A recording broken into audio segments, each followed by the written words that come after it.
The Taste of Forbidden Things. Chapter 1, The Routine. The alarm buzzed at 6:15 a.m., the same as every weekday for the past 7 years.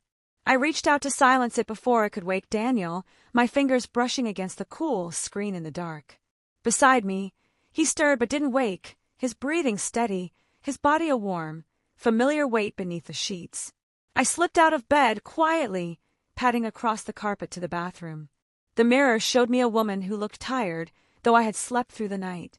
34 years old, and already I could trace the faint lines at the corners of my eyes, not from laughter, but from the slow, quiet erosion of time. Downstairs, the kitchen was bathed in the pale blue light of dawn.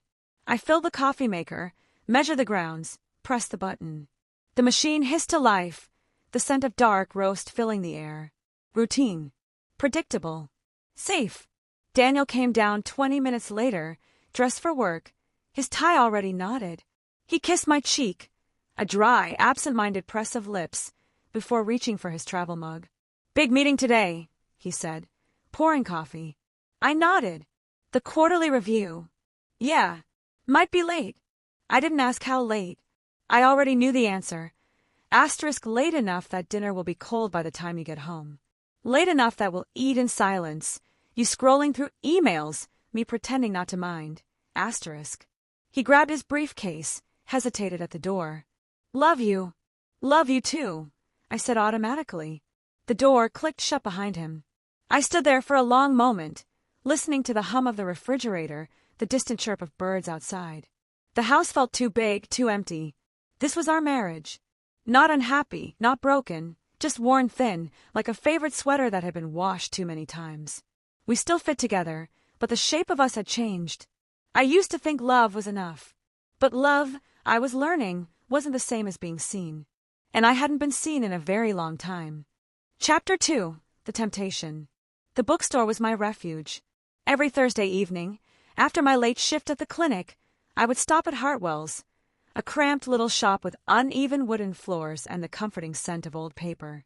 It was the one place where time seemed to slow, where I could linger without purpose. That night, the rain came down in sheets, turning the sidewalks into mirrors. I shook out my umbrella just inside the door, droplets scattering across the welcome mat. The shop was nearly empty, just an elderly man browsing the history section and a clerk restocking shelves. And him. He stood by the poetry, one hand tucked in the pocket of his dark coat, the other holding a worn copy of Neruda. I recognized him vaguely, had seen him here before, maybe once or twice. But this time, he looked up as I passed, and his mouth curved into a smile. "Escaping the weather?" His voice was warm, tinged with amusement. I hesitated, then nodded toward the window where rain lashed against the glass. Apparently not very well. He laughed, and something about the sound, unpolished, genuine, made me pause. We talked about books first. He preferred Bukowski to Whitman. I argued for Plath's rawness over Dickinson's restraint. The conversation should have ended there, but it didn't. It spilled over into coffee at the shop next door, then into the quiet hours of the evening as the rain slowed to a drizzle. His name was Elias. He was a photographer, just back from a month in Portugal. He listened in a way that felt like being unraveled, like he could see the parts of me I'd folded away. When he walked me to my car, the streetlights cast long shadows between us. "You're different," he said suddenly. I raised an eyebrow. "From what?" "From the way you looked when you walked into the shop." He tilted his head, studying me. "You were holding your shoulders like you expected the ceiling to cave in." The observation startled me. Daniel hadn't noticed how I carried myself in years. Elias didn't touch me, not then. But when he smiled and said, "Next Thursday," I didn't say no. That night, I lay beside Daniel, staring at the ceiling. His breathing was steady, his arm thrown carelessly across the pillow between us. I replayed Elias's words in my head. "You're different." And for the first time in a long time, I wondered who exactly I was becoming. Chapter 3, The Guilt. The water was scalding. I stood under the shower's relentless stream, skin flushing pink, as if the heat could purify me. My fingers trembled as I scrubbed at my wrists, not because they were dirty, but because they had been touched. What have I done? The question looped in my head, sharp and unrelenting. I squeezed my eyes shut, but the memories flashed anyway, Elias's laugh against my neck, the way his fingers had traced my collarbone like a question. The weight of his gaze when he whispered, Asterisk, you're beautiful when you're reckless. Asterisk, I had been reckless. Now, the guilt sat heavy in my chest, a stone I couldn't dislodge. I dressed mechanically, pulling on the same sweater I'd worn yesterday, the same jeans.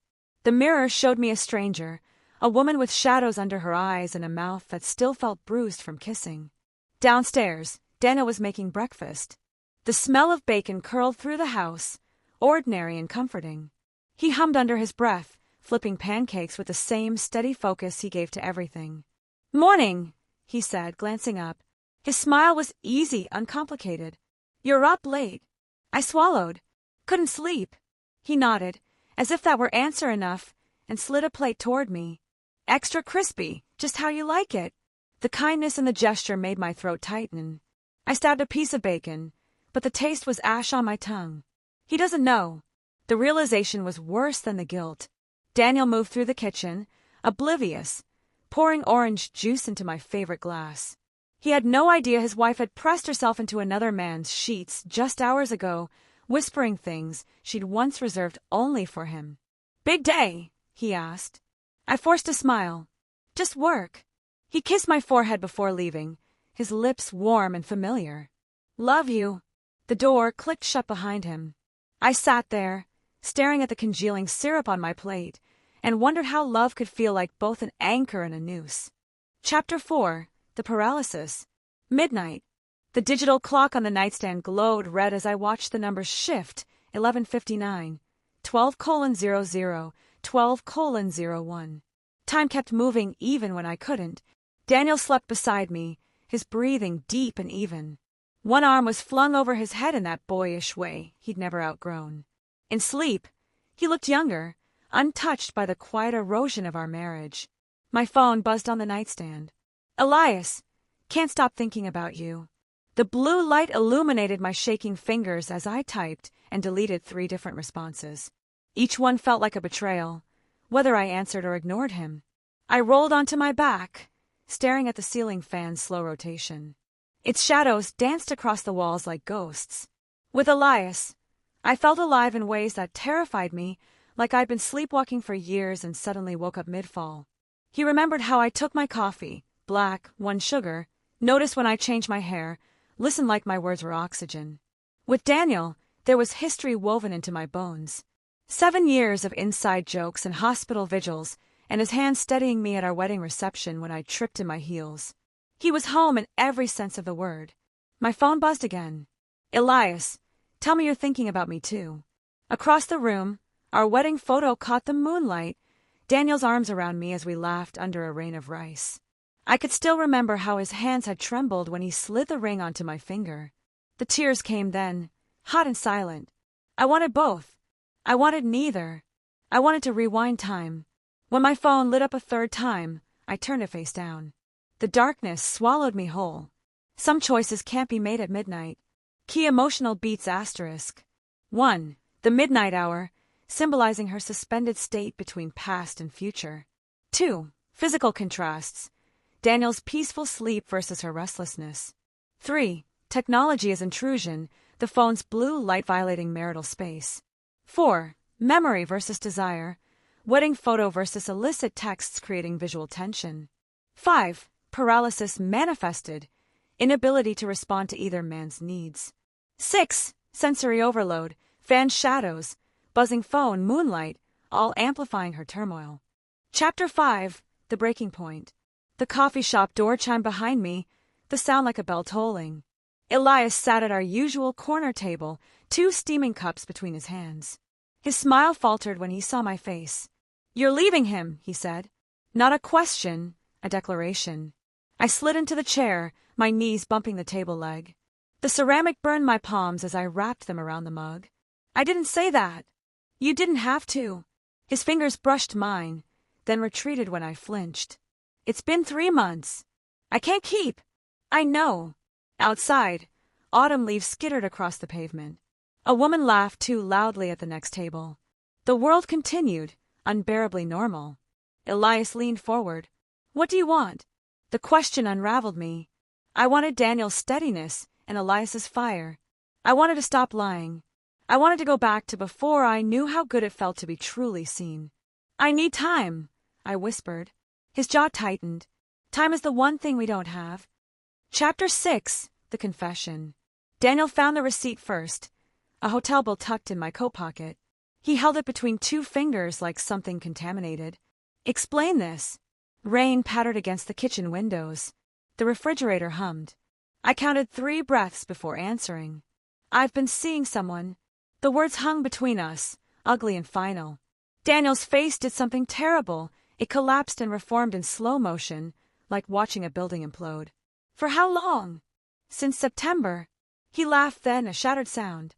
You let me kiss you with his mouth still on you. The truth was worse. I'd crave those contrasts. Daniel's familiar touch erasing Elias's fingerprints, each man unknowingly canceling out the other. Chapter 7, The Choice. The apartment smelled of lemon cleaner and regret. Daniel sat across from me at our dining table, the same one where we'd hosted Thanksgiving dinners and celebrated promotions. Now it held divorce papers and 2 untouched glasses of wine. I can't forgive this, he said. His wedding band clicked against the tabletop with each nervous rotation. Elias was waiting at a bar 3 blocks away. He'd texted 3 times. I hadn't responded. I studied my husband, the gray threading his temples, the way his lower lip quivered before he bit it still.